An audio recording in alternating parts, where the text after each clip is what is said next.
Welcome to War of the Weirds, a war between friends where the strangers are discovering the greatest chance of victory. Last time, Mystic fired out first with the tale of Yvette Henley, a girl whose tragic kidnapping was foiled by Facebook friendship. Broomy then shot back with the tale of Alma McCurdy, a bumbling bandit whose story extended long past his own death. Dreamer extraordinaire Quissy G sat in on this battle and declared Broomy the victor. But would Broomy's victory hold? What did Mystic have up his sleeve? We'll find out on this week's battle. Gangstalking versus the Prison Break Magician.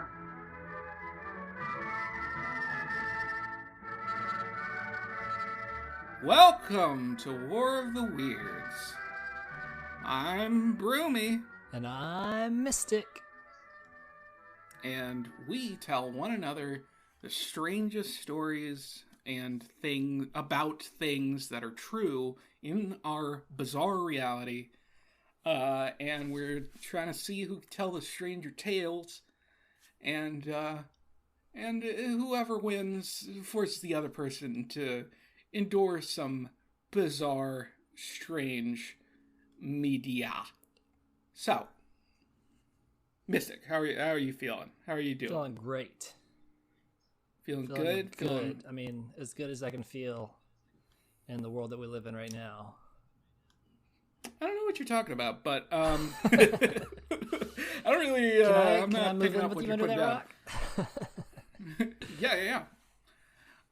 Pretty cozy. Nice. So I got the first topic on this one. Like, we don't have a guest. Sorry, folks.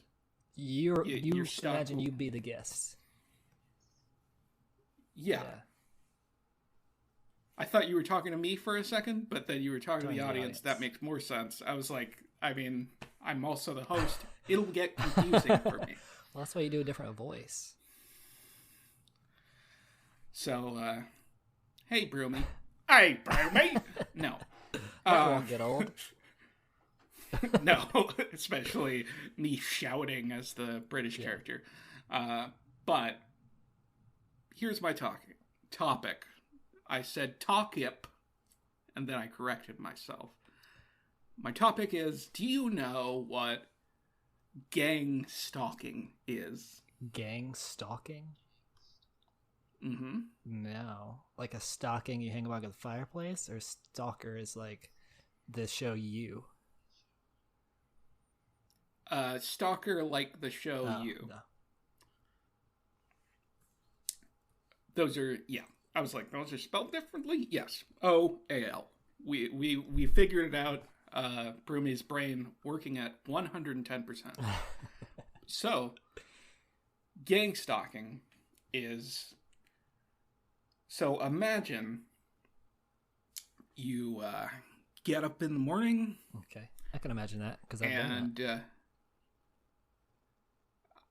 I don't believe you, but imagine like a scenario in which you get up in the morning, and then you start walking to work, let's say, and you see somebody walking across the street, and they glance at you, right? Yeah.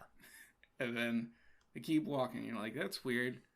You get in your car, and you get on the highway, and you saw the few cars around you that you've seen yesterday on the highway around you. Oh. And you're like, that's weird. Why isn't, like, and they're still the same positioning-ish around me or something? This is crazy. And they're not letting me out at my exit? Sure. There's that. Basically, you have sort of experiences like this all the time. Oh, yeah. Yeah. Except none of those experiences are actually things that are specifically happening to you, but you believe it to be true. Oh. So, gang stalking is when there's a person that believes that, like, hey, I go out into the world and there are people surveilling me. Just around. There are agents, possibly government agents, possibly some other larger group that have decided to surveil me, but also these people, how they got to like these specific conclusions varies, but it's also doesn't vary in the fact that they're going online and there are communities where people talk about being targeted individuals of Gangstalking. So there are a bunch of people that a large amount, a lot of, let's say, mental health professionals believe that these people have some, not all of them per se, but the vast majority have some sort of psychosis. Some sort of, whether it be paranoid schizophrenia type of thing, a sort of idea that they are being focused on by all of these people, and everybody's story with Gangstalking is a little different. Some people believe it's the government stalking them. Some people believe it's,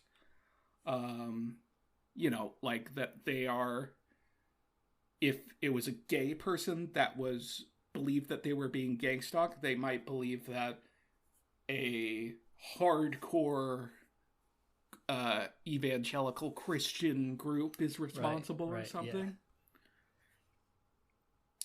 Things like that.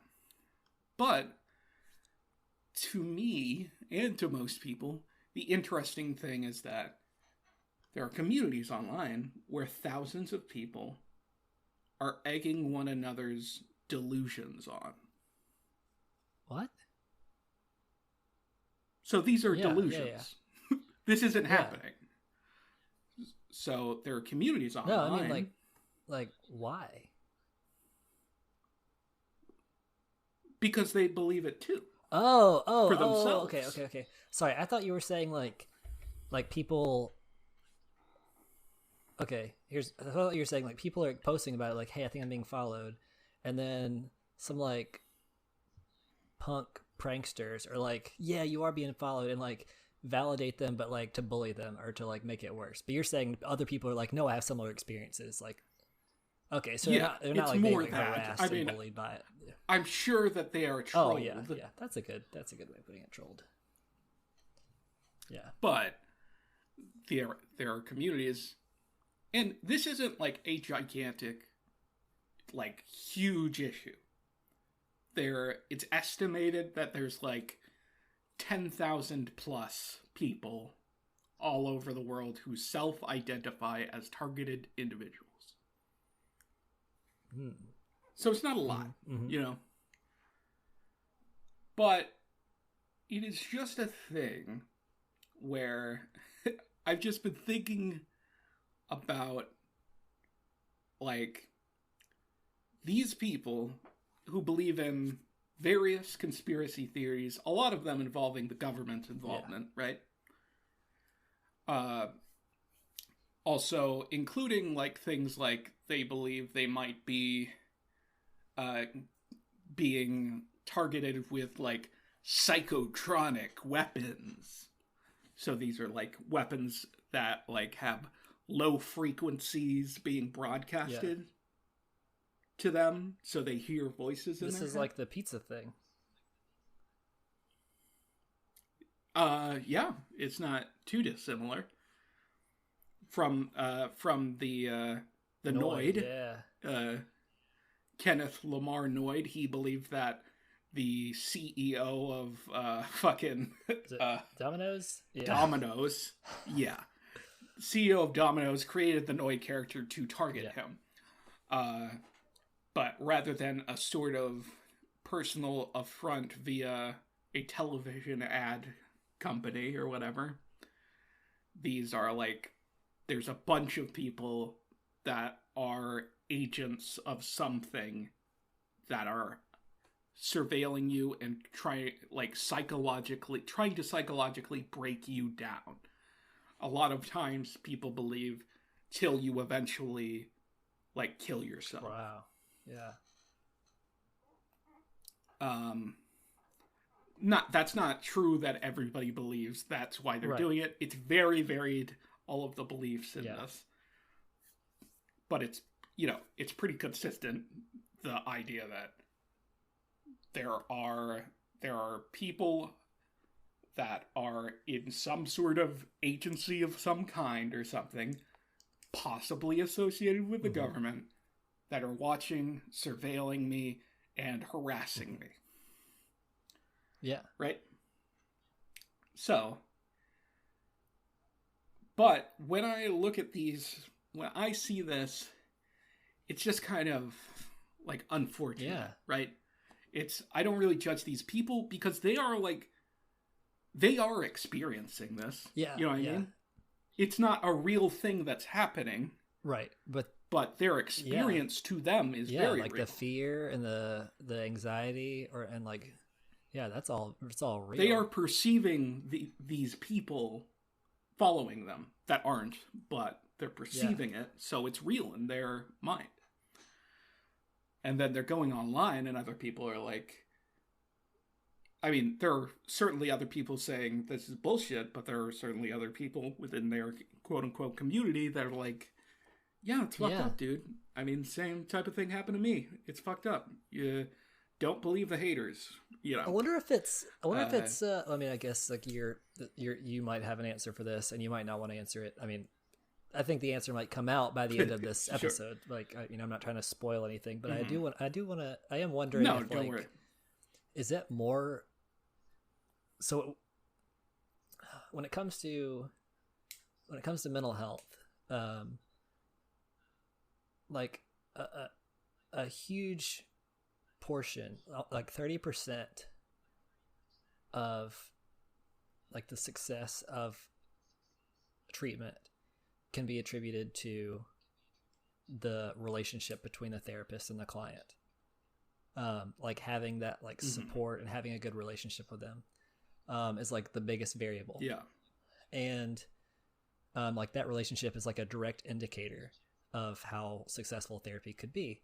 And this like, and obviously like the number one thing the therapist wants to do is make sure the person has like a support group or like a family or friends or a community that supports them. So I wonder if in instances like this or in any kind of like paranoia, if those support groups in that community is helpful or harmful, because like you have that like someone that relates, which is a relief and is, but you also like they're validating these unrealistic things. And like they're saying like, yeah, you should be scared or it's overall harmful, but I can see what you're saying in that it's helpful in the fact that they're not 100% right. isolated. Yeah, and they're not just like, I'm crazy because this is this is not like everybody's telling me this isn't real and I'm crazy, and they feel like ostracized in that way. That's really weird to think about with mental health professionals and when something is effective and when it's not. Like when something that is like almost universally helpful can be harmful for very specific ailments. Sure, yeah. It's a thing where like one thing I think about with it that is kind of going to be a thing I'm going to get into more is I think about like for many of these people it is a thing where like being the fear of all of these people following them and stuff, right? That fear and that stress that they're going through all the time with all of these coincidences that they're perceiving as attacks and harassment and being surveilled. That fear to them, like, I'm betting that a certain amount of that is like, that is the truth that they prefer over I'm not fully in control of what I'm perceiving. I'm not fully perceiving reality like everybody else. I am mentally ill. Yeah. You see what I mean? I'm not saying that, like, they're actually thinking about it. Oh, I'm going to choose between these two.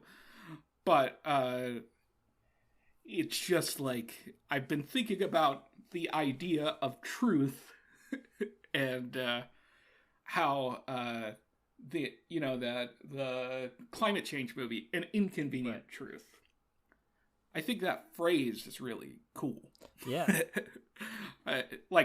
Applied to that movie, that's fine. That documentary, rather, is fine. But I think An Inconvenient Truth is such a concept that it's just like, it is a real thing to me, because being extremely, I don't know, like, losing my mind is one of my biggest fears. Oh, yeah. Yeah. Like, if not my biggest fear. So I could see being in this position. Yeah. You know what I mean? Yeah. I could see in their position them like, no, there's no way. That is not an option for me, because I don't want that to be true. Yeah. Yeah. This is So this horrible situation, that's the real thing that I'm going to cling to. I like, even from, so this is, we're getting into stuff here. Well, even when I was younger, like, I always like I've always like assumed, it's almost like I know this. I mean, I don't know that it's gonna happen, but like I've always like felt like, oh, that's probably, I'm gonna probably end up like losing it. It's just something like I've always always assumed, and always like I've talked to people about, and I have like friends. I'm like they're like, we'll let you know if you start to like lose touch with reality. But it's like, even from when I was really young, I remember like saying something to my mom one time. She's like, "What are you talking about?" I was like 13. I was like, "I mean, I'll probably end up like locked up." She's like, "What?" And I was like, "I mean, I don't know." But yeah, so hopefully not. But yeah, it would be good if not. It'd be hard to do the podcast if you're locked up. I mean, maybe I don't think I'm doing the podcast. You know what? I hadn't considered that. And what if we're just nailing it? Like, record there and maybe it'll work. It's fine. I was doing that as a joke, by the way. Yes. My first concern of him being insane is not, or not insane. It's not like, what about the podcast? I don't care about your life crumbling before your eyes and losing all your relationships. The podcast. No. No. And I understand insane's not the politically correct term, but everybody understands I feel for these people with with hardcore mental illness. What sucks is that like a lot of them, a lot of like severe mental illness, like sometimes there's not really, they're like, here's the symptoms, but we don't know really why or how or like what to call it. It's just like an amalgamation of these things. But like, there's not always I think the closest thing now is just calling like dissociation, but because that encompasses so much. But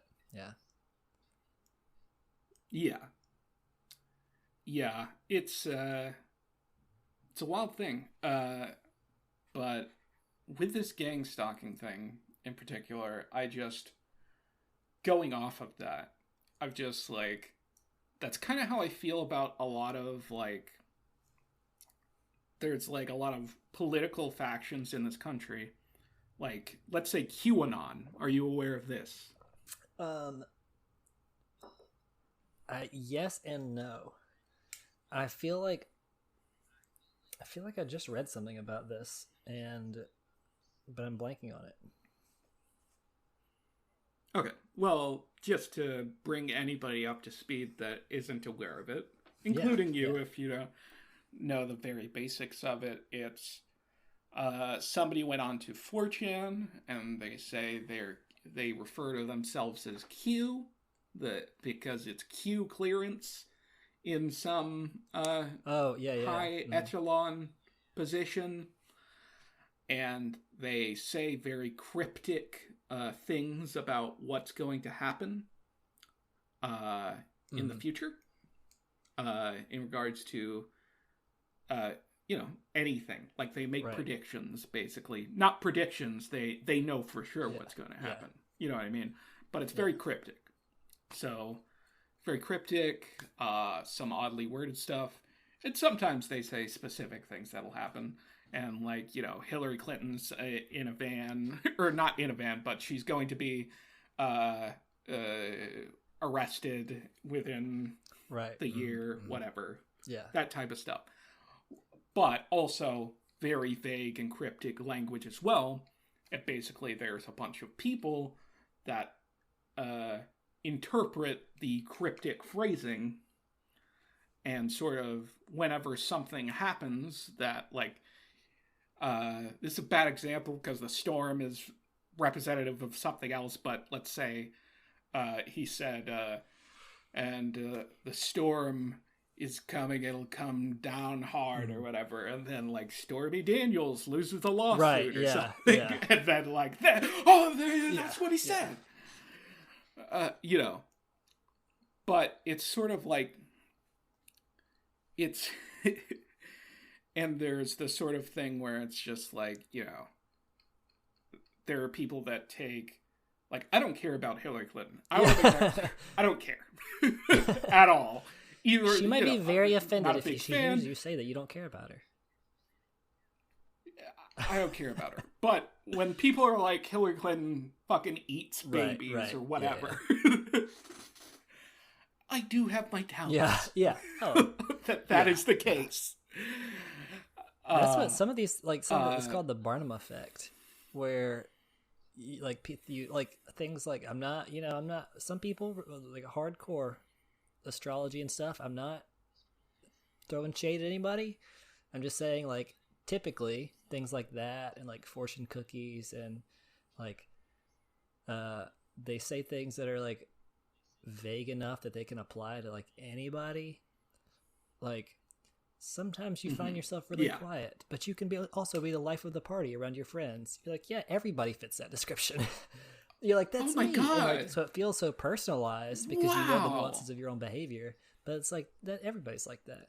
And so, yeah, I feel like some of the posts, like, that's like they're cryptic enough that, like, they could just, like, anything could fit it, or like the wrong thing could fit it, so.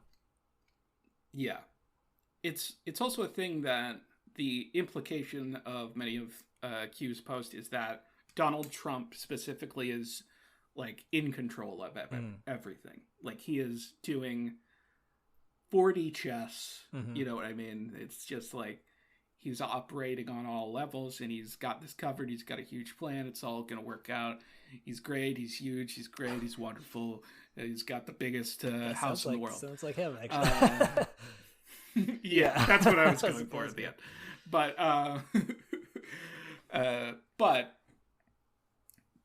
But it's like, that's kind of what I wanted to get to with the idea of an inconvenient truth.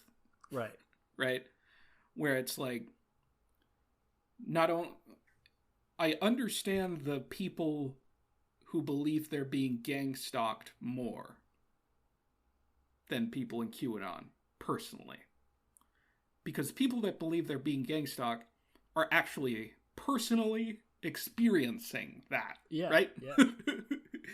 It is a personal sense, like, not sensual, in a sexual way, but they sense it with their fucking eyes and ears. They believe it is in their reality, but it actually is not occurring in our shared reality.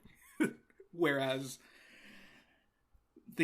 when it's completely an external thing, right? Where it's a delusion about reality that is just like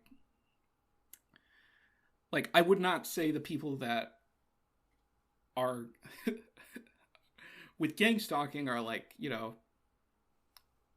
they're not doing that because they want to be special. Right. You know what I mean? Whereas if you're doing this QAnon thing, you're like fucking Nicolas Cage in National Treasure. Yeah. You know what I mean? You're solving all the cryptic clues, putting them together, and your God is fucking operating on all levels, where the pedophilic baby-eating Hillary Clinton monster is raining fireballs from the sky, but Q is there to protect you with his truth fucking barrier. Yeah. You know what I mean? It is epic, and it is fucking awesome that you know the truth and so many other people don't. But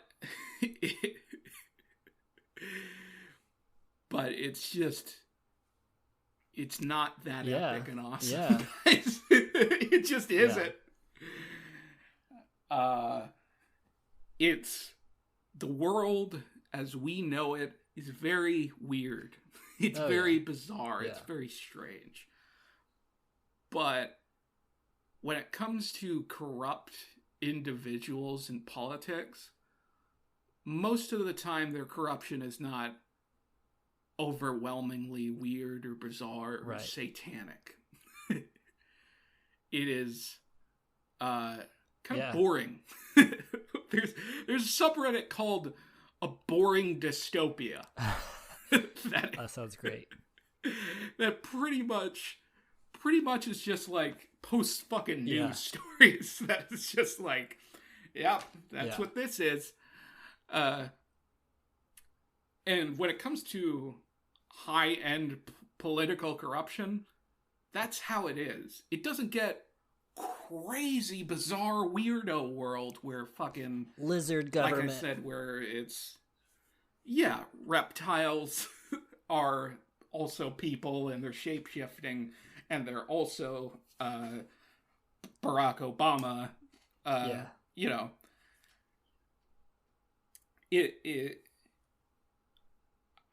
I don't know. I lost my thread. It's a thing that I struggle with.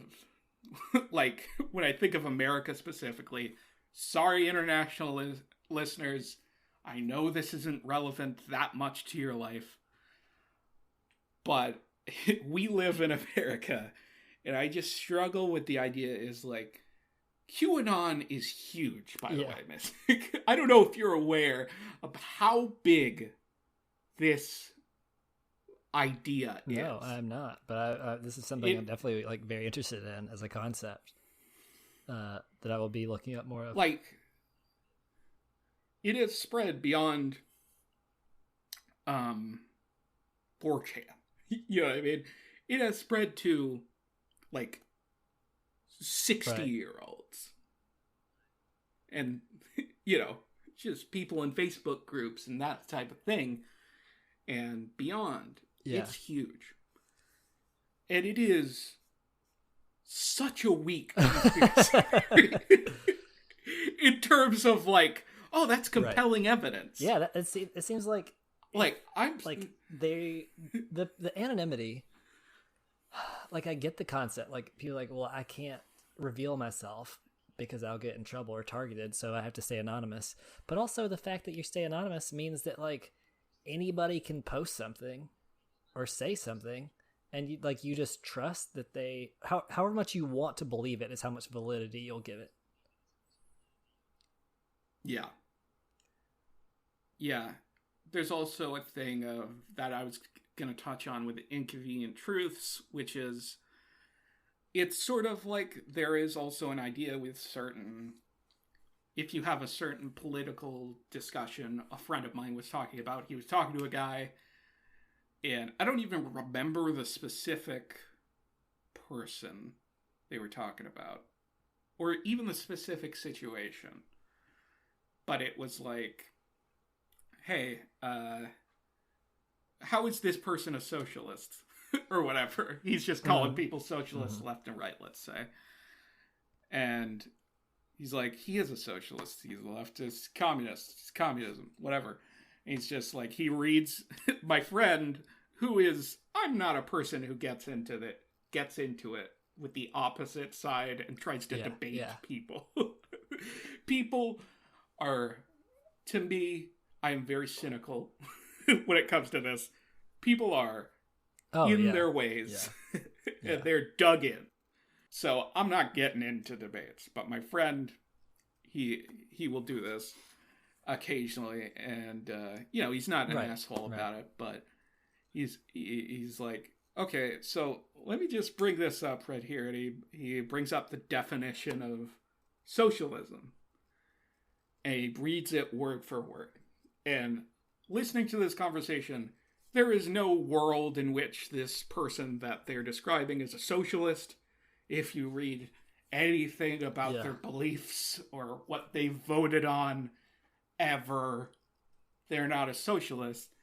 And the guy goes, I mean, what you read just proves my point. He's like, yeah, I believe all that about this person. Yeah. Yeah. Like, you can't explain anything to anybody. Yeah. It's just like, well, no. I was right. Yeah. Yeah. You know what I mean? It's just like... I hear what you're saying, but well, I know what I believe and what I think is true, and that's what's true, so... Yeah, exactly. Yeah. That's what it is. I don't really want to... It's inconvenient. Like, that's such a minor inconvenient truth, you know what I mean? But it's still inconvenient. It's still uncomfortable to ever admit that you are wrong. See, okay, so this is really scary to me, because... Oh man, I'll have to post something in the Discord that I came across because no, it was you talking about the color blue, and sure. the fact that like until you're aware of something, like you just don't even perceive things. And I took that in a conversation with someone. I was talking about that, and I was like, "What about like reality? Like, I'm not even talking about like knowing if reality is real, like some kind of Matrix thing. I just mean like with with like being a good person, or like if you're just doing something, and because there's a confirmation bias, which is like you only perceive things that validate what you believe." So like you'll reject any evidence otherwise, and then you'll like tell yourself like, oh, there's no evidence for that, and then like the evidence, even if it's like small evidence for your belief, you hold on to it and give it a lot of value. So yeah, I think about this all the time. Like, what if like, it's scary to think that could be me. That like there could be like some like objective, like indisputable, like this is the right thing for society and the world, and like we're all just missing it, or like somebody says it and I'm resistant to it just because I'm like, well, that's not what I believe. Yeah, or it's like, I don't know, that's I am in a world where I haven't it's also a thing that I see where, sorry, I've just started 4 sentences. Well, and then the world, and so Good evidence, Broomy. Good evidence. You've convinced me. You ever love someone too much that you want to do him to me? Do you remember that clip, that YouTube video of that kid talking? Yeah, it's great. But what did you just say? It's scary to think that like people could be telling me true evidence for things, and I'm just like, nope, I don't hear it. Yeah,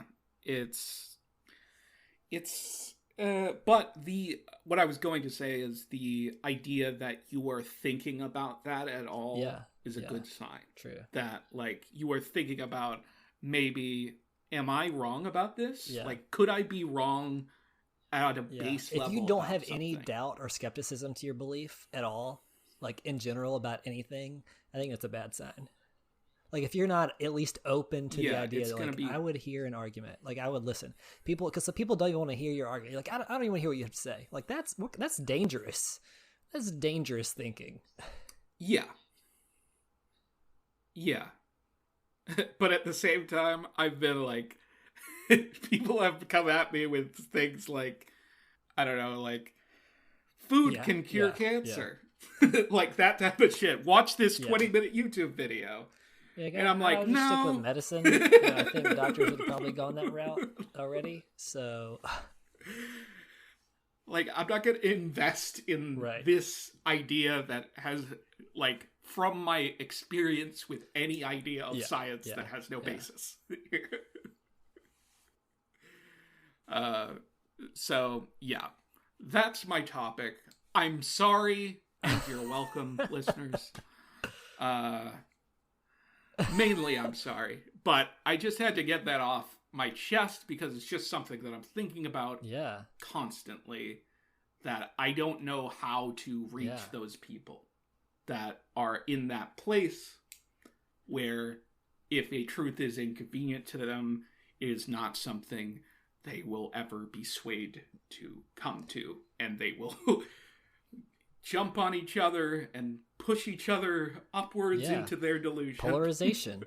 People get together with the same belief and they like believe it stronger. There's no discussion. There's no It's sad. And on that happy note, we're going to take a break, an ad break, listen to this wonderful ad they're definitely sponsoring and this paying is how we us. make the big bucks. Definitely real. So listen up. That's what this whole thing's about. Listen up. Maybe take some notes on what you're going to buy later. Enjoy. This episode of War of the Weird is brought to you by Existential Dread. We're all going to die someday and should panic. Now back to the show.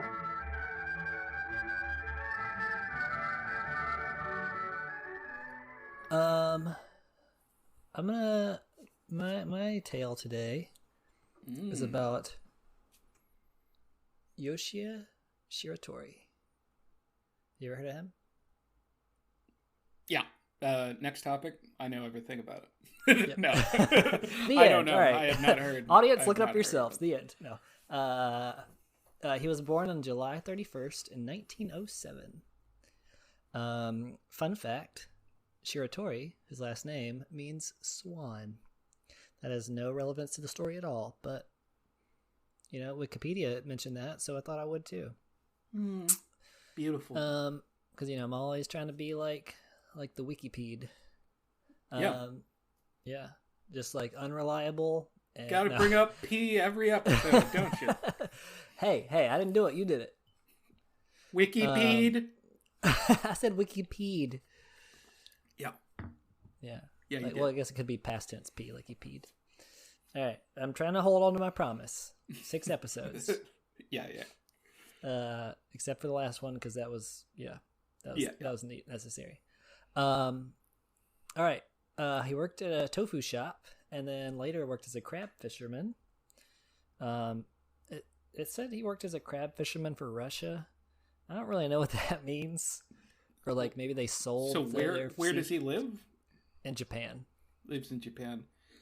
Maybe he sold to Russia. But this was like pre World War II. Mm-hmm. So yeah, I don't know. Anyways,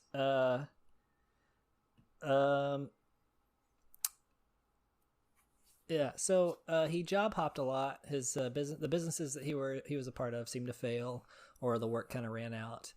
And so he became notorious as a gambling addict and a thief. And in 1930, he was accused of murder and robbery. And he was coerced, aka tortured, into confessing despite his innocence. And he was sentenced to serve time in the Aomori prison. I'm probably going to mispronounce all these names. I'm sorry. Here in prison, he was tortured by the guards. And to top it off, he found out that the prosecutors were seeking the death penalty for him. So what was he exactly arrested for or convicted for?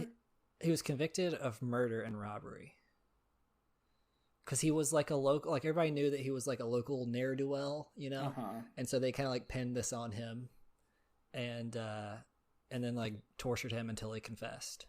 Mm. Which, I mean, for like Salem witch trial kind of thing. Yeah. There's a whole Netflix documentary series about people who confess to murders that they did not commit. Is this like they want attention, or are they like tricked into it, or like coerced into it? Oh, it's just like various... Or all over? I think it's all over. I haven't watched it. I'm interested in watching it, but I know it's going to be one of the most depressing things I've ever seen. People are thrown in jail for 20 years or something. But yeah. That sounds very interesting, but also like I've got to be like prepared to watch that. It's not something you like sit down and casually like pop on. You're not flipping through the channels and you land on that unprepared on like a Sunday afternoon. I'm either gonna watch this rerun of Flavor of Love or fucking The Confession Killers or whatever. Yeah. So this was him. So he was in prison, and he was like, he didn't love being in prison, but he was, he's like, this is what it is. He's making the best of it, until he found out that the prosecutors were seeking the death penalty, and he was like, crap, I gotta get out of here. So in the bathhouse, inmates were given buckets of hot water to wash themselves with. Hell yeah. And in 1933, Shiratori disassembled the wire used to support the shape of the bucket. So like the metal ring that goes around the outside of the bucket so the boards don't just like fall apart. Yeah. He like took that off and smuggled the wire into his cell. Now he knew the guard's routine because he had studied it for months. You'll come to find out he's a master of planning and patience. Does a bucket fall apart when you do that? Well, no, I mean, it just like holds it. Like if it is filled with something super heavy, then it could come apart. Like the boards are still like, I think nailed in from the bottom or something, but it's still somewhat supported, but not fully. Yeah, but that was just like so it doesn't like whatever's in it doesn't like push it to expand too far out. Yeah. He knew the guard's routine, and he knew that he had a 15-minute window where the guards would not be like between rounds, like where he'd be without supervision. During this 15 minutes, he picked the lock on the door using the wire from the bathing bucket. And he knew that, like, in 15 minutes, when the guards came back, they would look in the cell and see that it was empty, sound the alarm, and he would be found because he had, like, no time to get anywhere.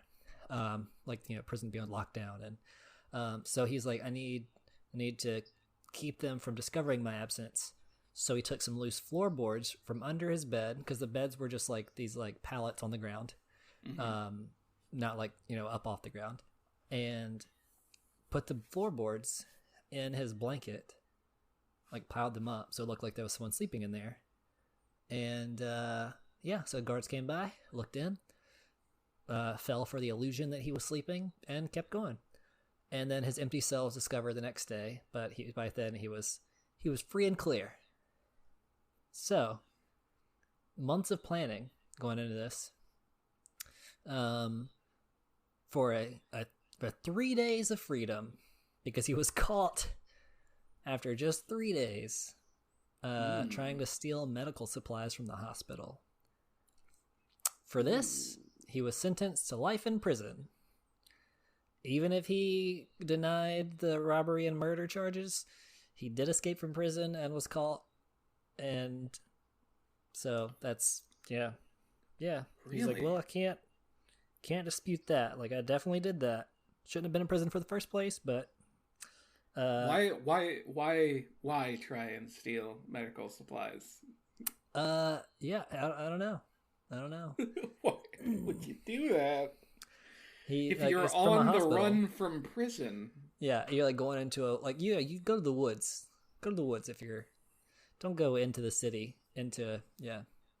Whatever the reason was, he must have really needed it. But yeah, Sure. for like a smart guy, that's a dumb mistake. Anyways, so that was 1933. In 1942, due to World War II, or things getting tense. He was like he was transferred to Akita prison. The guards here knew of his previous escape, and so he was beaten, and beaten regularly. Guards are like, yeah, what's this piece of piece of crap that made our guards look bad, made our comrade guards. Really? They took it personally in guard kind. They were like, they're like, you're not gonna get away from us, and so just like beat him and abused him. Sure. For his reputation. So he was forced to work doing extremely arduous manual labor, and he was given no bed. He had to sleep on the concrete floor, and was often relegated to solitary confinement. And this confinement cell was designed for escapees.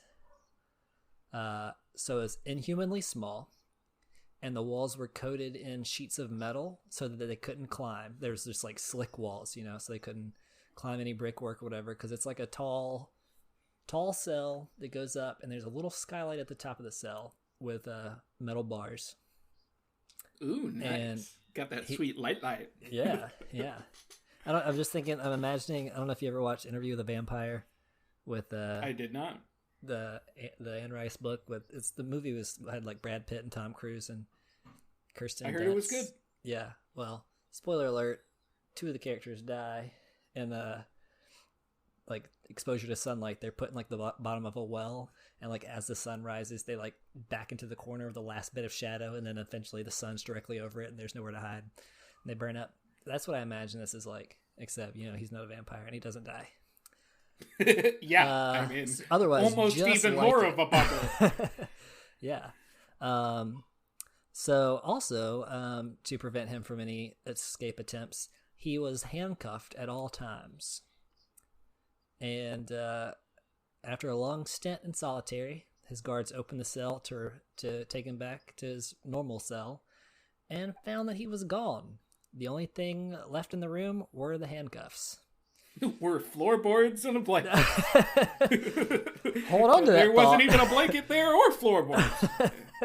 there was no floor at all. No. Shiratori had found a small piece of wire in his cell. Good old wire coming in handy. And he used this to pick the lock. And then he climbed to the ceiling of the cell by placing his palms against one wall and his feet against the other. And like shuffling up, like parkour style, Wow. And got it to the top. And he did this for months without them knowing. And each night he would go up there and like slowly work away at the seal on the skylight. Then he knew he couldn't do it. He couldn't like bend the bars or break the bars. So he started like working around where they were in the, like where it's attached, until eventually they were loose enough to remove. And then he waited until it was a stormy night, a dark and stormy night. And that way the sound of his feet on the roof wouldn't alert anyone to his escape. Wow. And then he escaped. I mean, that's smart, because I bet those guards, they're like, he can't get out of that. Yeah. Like, you know what I mean? Yeah. It's like, there's no way that I imagine it's a very small skylight. Oh, yeah. And it's barred. So it's like, he's screwed. And it's way up high. So, how is he going to do that? Especially like... So they don't even look up when they go into the cell. If they go into the cell. Yeah. And like the walls were slick. And I mean, there's the metal sheet, so he couldn't like, scale them, but he just resistance. So they thought they had the best of him, and then he escaped. This time, he made it 3 months instead of 3 days. Pretty good improvement. His dumb mistake. So the first time, his mistake was breaking into a hospital. Let me guess the next mistake. He tries to steal a hot dog from a policeman's hand. You're close. He goes to the home of one of the guards from the prison. Oh. So this guy... And he knows it? He knows he's going to the home of the guard? Yeah, he went there on purpose. So the guy's name is Kobayashi, and Kobayashi was the head guard of the facility. And he was the only one in the prison that ever showed him any kindness and treated him fairly. He never beat him, and then sometimes when he was in isolation for a while, he would go check on him, making sure he didn't lose his sanity. And sometimes he like brought him little items, and it is suspected that it was actually one of the items that he brought that Shiratori got the wire from to pick his handcuff lock and escape. So he was like, listen, I have a plan, and I want you to help me out. You were nice to me. I think you're a good person. I think you have a sense of justice and fairness. And so what I want to do is I'm actually going to turn myself over to the Justice Department and make a case like against Japanese prison systems. I don't mind being locked up. I did escape and I need to serve the time for that, but I want to put a stop to all the abuse and corruption that's taken place and the barbaric practices and the beatings and all that. So like, and he knew the only way to like be legally free was to file a civil suit to regain his freedom, and he needed Kobayashi's testimony to lend credibility to his story. And, oh my god, dude. Why, like, that is such a big swing. Yeah. Yeah. Like, I don't know the other story. Maybe that worked. But to me, I'm like, there's no fucking way that worked. You're right. It didn't. So Shiratori then went to the bathroom, and while he was in there, Kobayashi called the police. And they came and arrested him. This dirty fucking prisoner, I gave him a fucking teddy bear. He thinks we're best friends. He's like, yeah. He's like, I brought him food, and he's like, hey, what are we? Hey, you ever think about me sometimes? Yeah, I think about you at night because you brought me stuff. I think about you when I see the moon through the bars. think of you. Think of you coming into my cell, and then I think about me coming in my cell. All right, sorry, too much. So he had, for this attempt, he only got 3 more years added onto his sentence, but he already was sentenced to life in prison for his previous attempt. Yeah. So this time, he was assigned to the Abashiri prison, where no one had ever been able to escape. He actually requested being sentenced to a jail in Tokyo because he was in pretty bad health from like the abuse from the past few years, and then from like the cold in his prison. He's very sensitive to the cold, and the court said no. So instead of being taken to Tokyo, he was taken to the Abashiri prison, which was a frigid, snowy prison. His cell was actually open to the elements, and he quickly felt the effects of the cold. The guards beat him, unsurprising, and he stood up and said, you know how like, I'm not making him out to be a villain in this, but you know how like villains always give their monologue and give away their plan? Yeah. Yeah. So he stood up defiantly and said that he would escape and that no jail can hold them and that it was pointless to even handcuff him because he would always break free. He then proceeded to literally break the handcuffs apart. Like he yanked them apart and the chain broke. So as he was making that announcement. Yeah. Yeah. So like he didn't do it subtly. He was like, look what I can do. And so they're like, all right, well, now we know. All right, well, now that you're being a dick about it, now it's going to be a lot harder. You showed your hand. So it turns out he could have broken the other handcuffs from the previous prison, but he needed to he picked a lock, climbed to the ceiling, work away at the skylight, come back down, go to bed. Every night he was doing that. And if he broke the handcuffs, he would kind of give himself away. So he would put them back on every night so he wouldn't be discovered. Also metal at the time, like because of like the war and stuff, like metal, it was not the best quality metal because all that metal was going towards like ammunition and stuff. Metallica wasn't big right yet, yeah, so they just kind quality of metal. Metal was just in the beginning stages. But once they got rock guitars and stuff, it was all over from there. So the prison, the guards saw him break the handcuffs and they're like, all right, well, we're going to make an inescapable cell. So so that's what you wanted, right? This is what you wanted, right? You want to play on hard mode. To me, if they said that to him, I'd be like, yeah, isn't it? Because like, why would you? Why? Yeah. Why? Like, I guess I don't know. Is it an honor thing? Yeah. Is it a pride thing where you're like, you'll never get me down? Who cares? Yeah. Be prideful to yourself. Right. And If you think you can escape, don't tell them that. Just do it. Yeah. But I think, I think it was could have been like a pride thing on their part, because they're like, he's like, I'll never be held down, and he breaks the chains, and they're like, all right, well, now we got to do it because you were arrogant about this. You're being a real jerk right now. Like we're just trying to imprison you for life. You're insulting our job efficacy. Our prisoning. Yeah. So his new cell was made from... Stop prison shaming me. Sorry. His new cell, made from steel, so no chance of anything rotting. No wooden fixture in the skylight that he can work away at, and his hands were tied behind his back, and I say tied, they were bound behind his back with solid iron handcuffs, and his ankles were also cuffed, and they were so close together that he could hardly even stand up. Each set of cuffs, so the ones on his hands and the ones on his feet, weighed about 45 pounds each. So he's got 90 pounds of weights attached to him for his shackles. And the only way that these, well, I'll tell this in a second, but the room had one window. It was reinforced by steel bars, and the window was too small for his body to fit through, even if he was able to get it open or get the bars off. So they're feeling pretty good about themselves, you know? The only way that the shackles could be removed was by two specialist metal workers that came every few weeks to remove them for him to be bathed. He wasn't bathed in the meantime. So they would come every few weeks, and they would remove them, and it would take 2 hours to remove them, like all the metal work.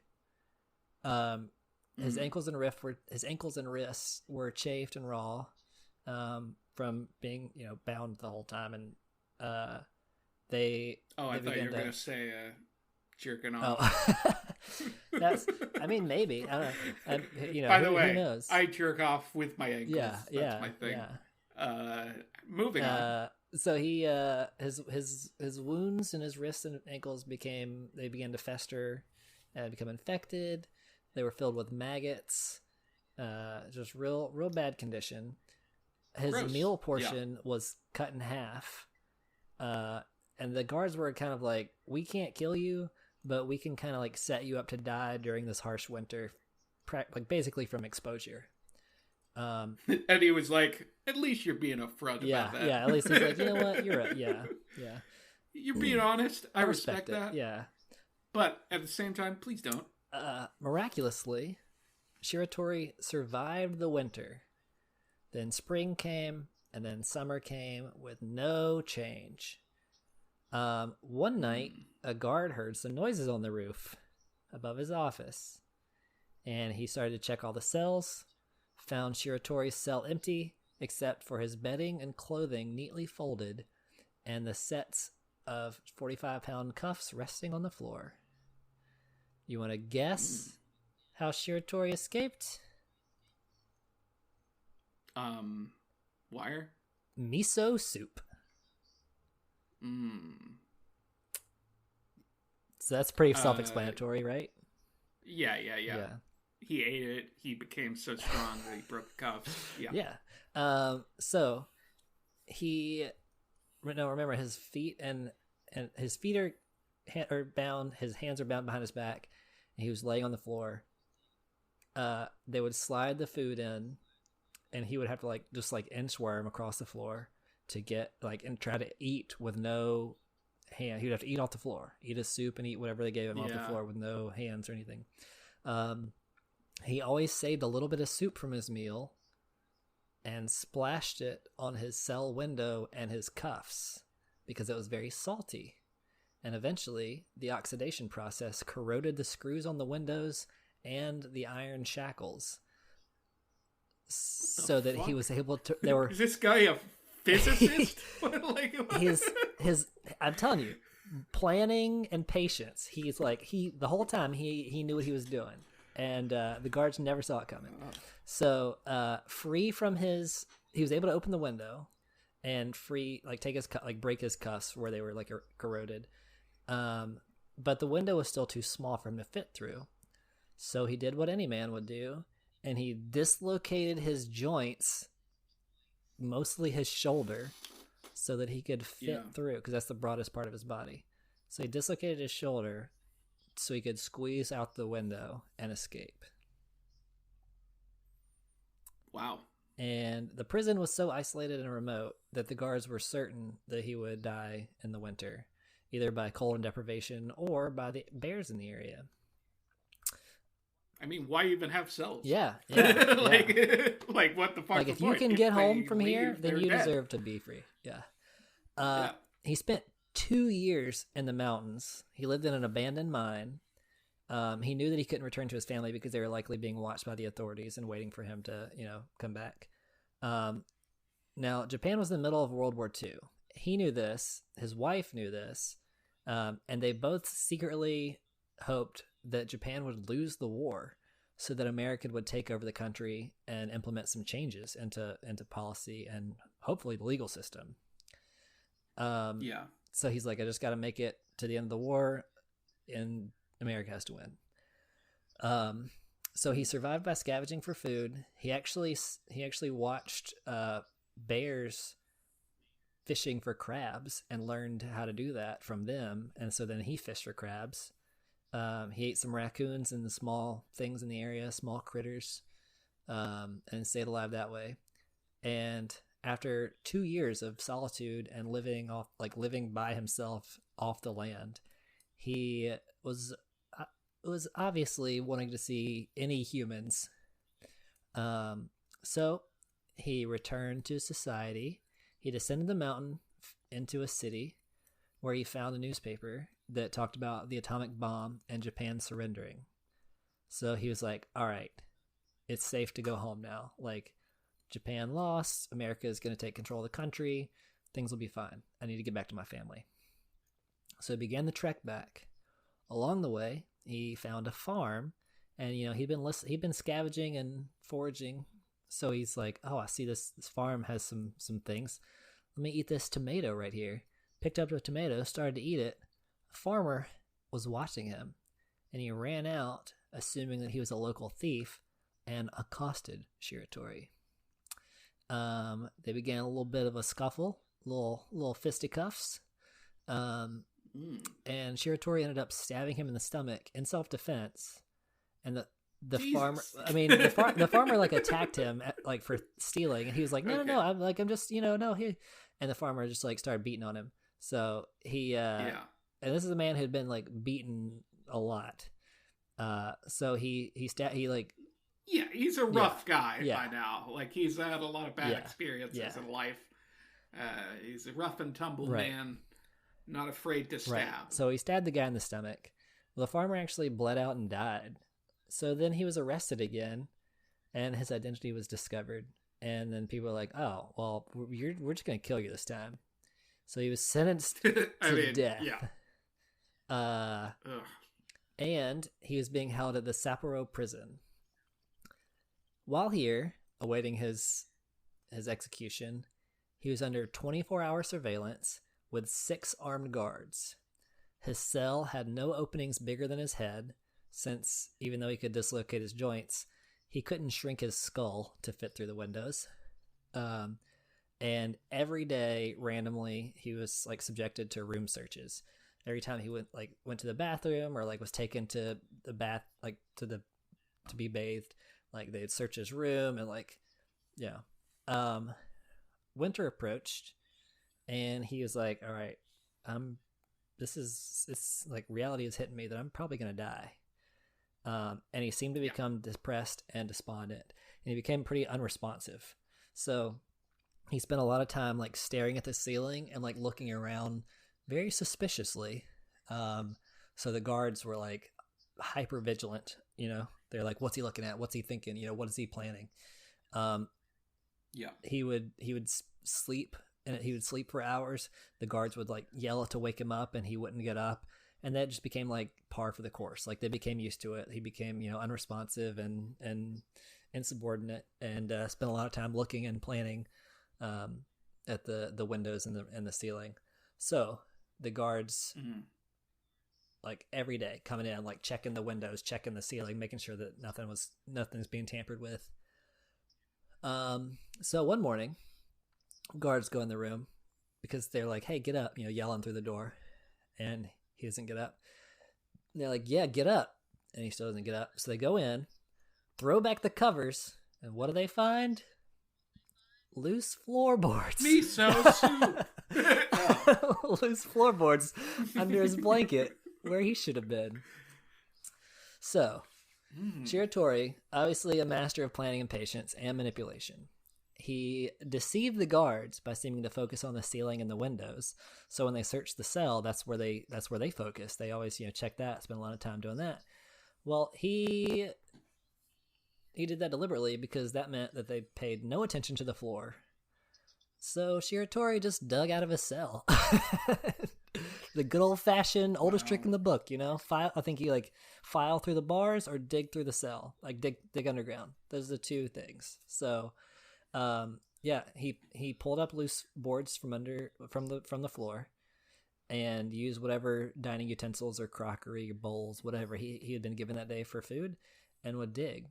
And then, before the sun came up in the morning, he'd climb back out of the hole he was digging, put the boards back, and then he laid his mattress or his pallet over that section of the floor to cover up any evidence. At this point, the guards in the prison that are holding him, or whatever, the jail, I don't know, the situation when you're waiting on death row in this time in Japan. In 1940. But at this point, it's like, you give it to him then, because, they are so focused on him and preventing him from escaping.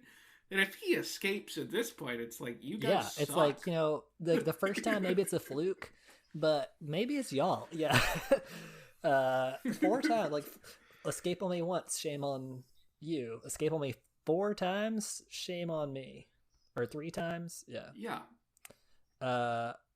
So, yeah, he just dug to freedom, and guards paid no attention to the floor because his previous attempts had been through the roof or through the ceiling, So he was free and clear. He at this point he was in his 40s. He was feeling the effects of his age plus the life that he led up until this point, living in the wilderness, being abused and malnourished, and so he was sitting down on a bench, and a police officer walks over, sits down beside him, and struck up conversation.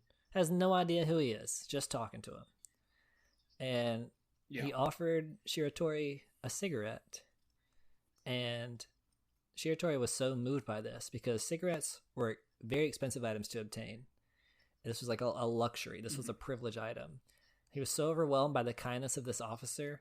Now, up until now, he'd only been had disdain for law enforcement and legal system because of what he suffered.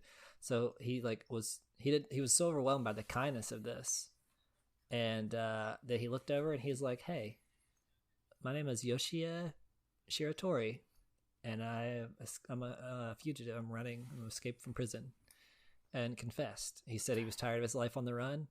Police officer arrested him. He was taken to court. What? And after hearing his story, hearing about everything he had gone through in the prisons, what his plan was, how he had been caught again, over and over, the court ruled that the farmer's death was actually self-defense, and they also noted that although he had escaped 4 times, he had never harmed anyone in his escape. He even returned to the home of the guard and sought his help, for legal advice, instead of simply any kind of revenge or doing harm.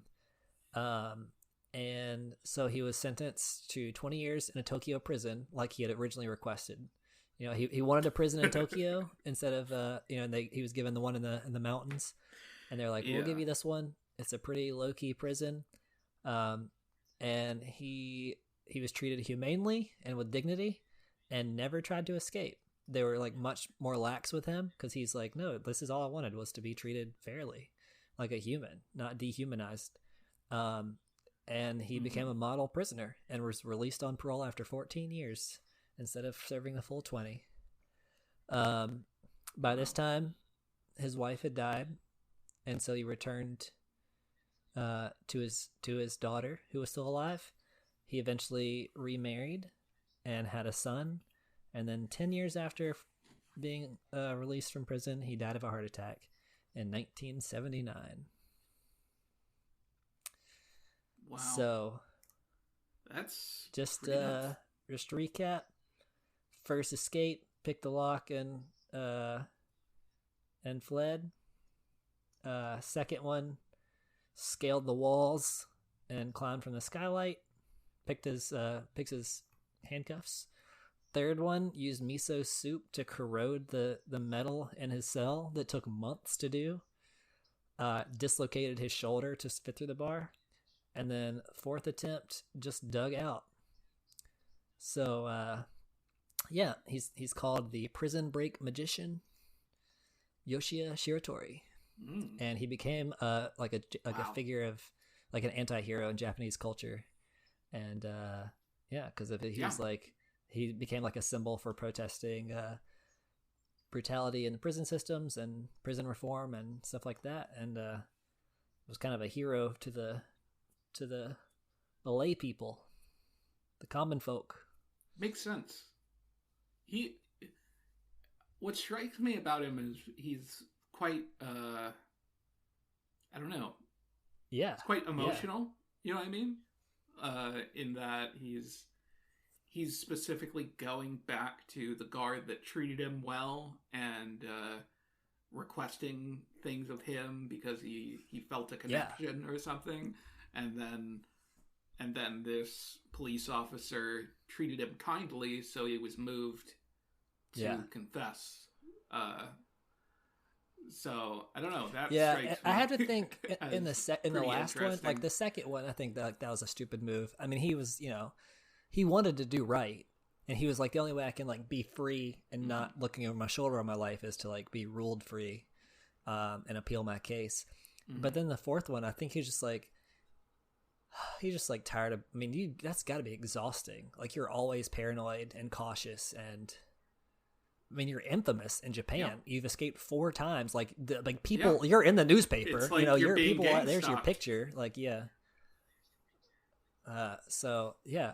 What blows my mind is just like he's such a strategist, and he like so much patience to go into the miso soup. Like he had no idea that was going to work or how long that was going to take.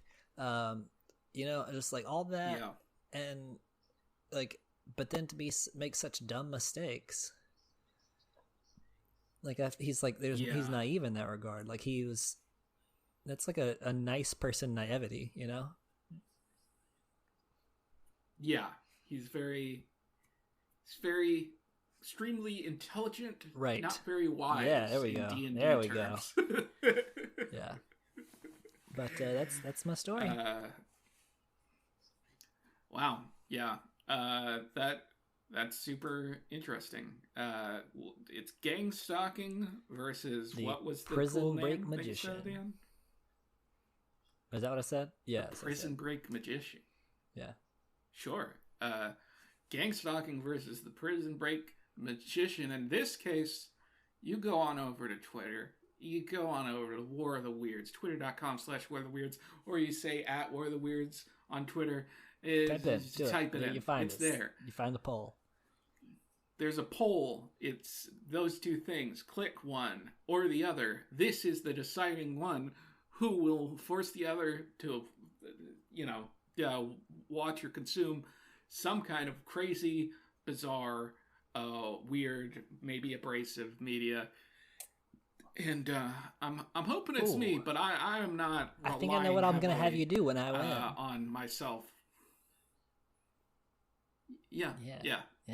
When you win. That was fun. That was fun. I'm having that's me metaphorically breaking my handcuffs.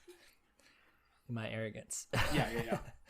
And now I'm going to get all the other guard friends that I have. and yeah, rough you up a little bit, as you do. Teach you a less. Teach you a sweet less. Learn me a less. Yeah. It's about time somebody learned you something. So, folks, it's the end of the episode. I thought it was a pretty good one. I hope you're having a wonderful time. And if I am correct, the next episode is going to be the one.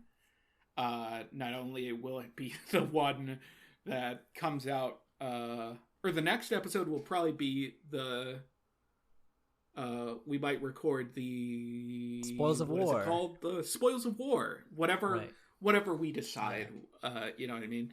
And but after that will probably be the one that's around Halloween. Maybe we'll do a release. theme kind of thing. We'll see. Maybe we'll have a guest. Who knows? Maybe. Who just knows?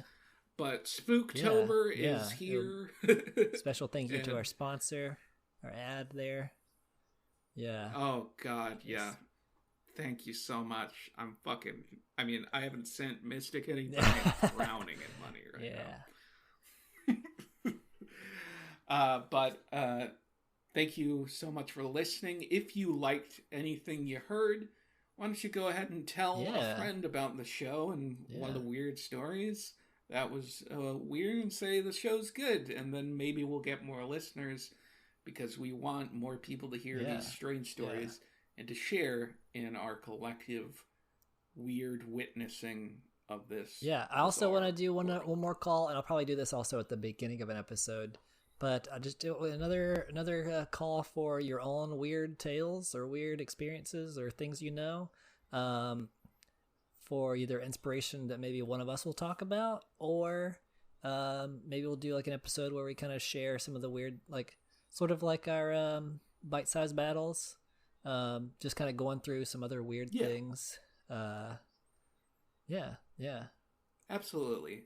You could send that via Twitter or War of the Weirds at gmail.com, or if you can check out our Discord, link can be found on our Twitter. I would love nothing more than to hear from y'all, because I love doing the show. I love that you're listening. Thank you once again for listening, and we'll see you on the next one. Nice.